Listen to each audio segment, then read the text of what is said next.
कांटों में भी तू फूल खिला दे, अंधेरी रात को चांद बना दे।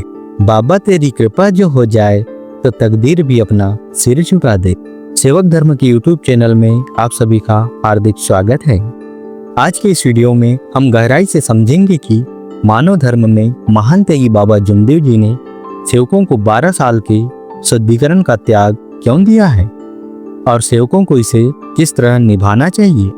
यह कोई साधारण विषय नहीं है, यह एक आत्मिक अनुशासन है जिसमें त्याग, संयम और समर्पण की भावना का समावेश होता है। बाबा जमदेव जी ने न केवल स्वयं कष्ट सहकर साधना की, बल्कि अपने जीवन को एक मिसाल बनाकर हमें भी एक सच्चे और स्थायी सुख की ओर प्रेरित किया।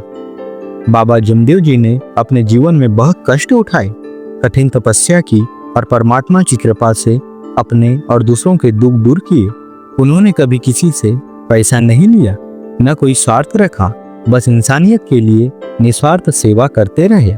बाबा ने मानव धर्म की स्थापना इसी उद्देश्य से की थी कि हर इंसान प्रेम, सच्चाई और अच्छे आचरण से जीवन जिए। जब हम इस मार्ग में आते हैं तो हम भी यही वादा करते हैं कि अब हम इस पवित्र राह पर चलेंगे, किसी भी तरह के बुरे काम नहीं करेंगे और जीवन को शुद्ध और शांत बनाएंगे। इसी वादे को निभाने के लिए बाबा ने त्याग का रास्ता बताया।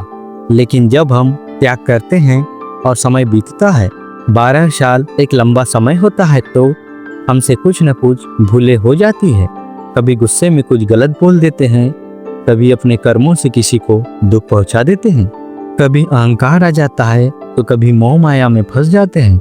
और हमारे परिवार में जब नए सदस्य जुड़ते हैं, जैसे बच्चे या विवाह के माध्यम से कोई नया सदस्य जिन्हें त्याग की समझ नहीं होती, इस 12 साल के त्याग कार्य के माध्यम से उन्हें भी यह मार्ग सिखाया जाता है, उन्हें इसका महत्व बताया जाता है, ताकि वे भी इस मानव धर्म के प्रकाश में आगे चल सके।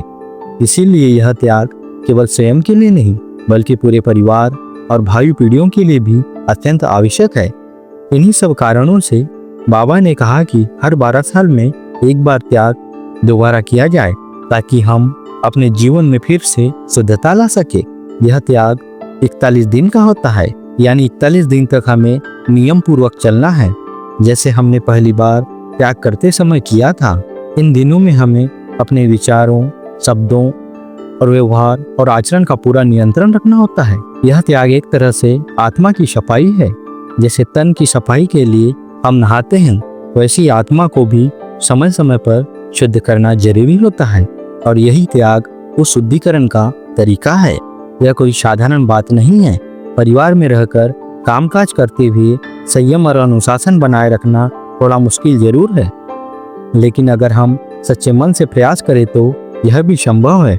और जिन सेवकों ने यह त्याग सफलतापूर्वक किया, उनका जीवन भी सफल हुआ, दुख दूर हुए और आत्मिक शांति मिली। बाबा ने कहा कि यह त्याग उसी तरह करना चाहिए जैसे आपने पहली बार किया था। नियमों में कोई भी लापरवाही नहीं चलती, और अगर किसी कारणवश कोई गलती हो जाए तो हमें अपने मार्गदर्शक को बताकर कार्य को रोक देना चाहिए और फिर से सही तरीके से करना चाहिए। इस त्याग की तारीखें हमें मंडल से मिलती है और इसका समापन एक भगवान के प्रगट दिवस पर होता है। यह त्याग हमें सिर्फ अपने लिए नहीं करना है, बल्कि अपने परिवार, अपने बच्चों और आने वाली पीढ़ियों के लिए भी करना है, ताकि वह भी इस पवित्र राह को समझे और सही रास्ते पर चले।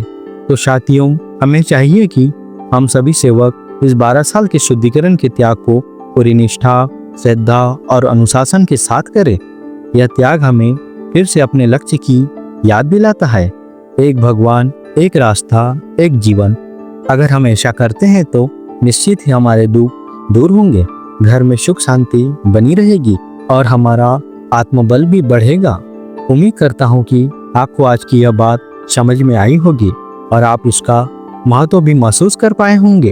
अगर आपको यह वीडियो अच्छा लगे तो इसे लाइक करें और ज़्यादा से ज़्यादा सेवकों तक शेयर करें। और अगर आप चाहते हैं कि आपको आगे भी इसी तरह परमात्मा, एक मानव धर्म और बाबा जमदेव जी से जुड़ी वीडियो मिलती रहे तो चैनल को सब्सक्राइब जरूर करें और बेल आइकन दबा दें। नमस्कार जी।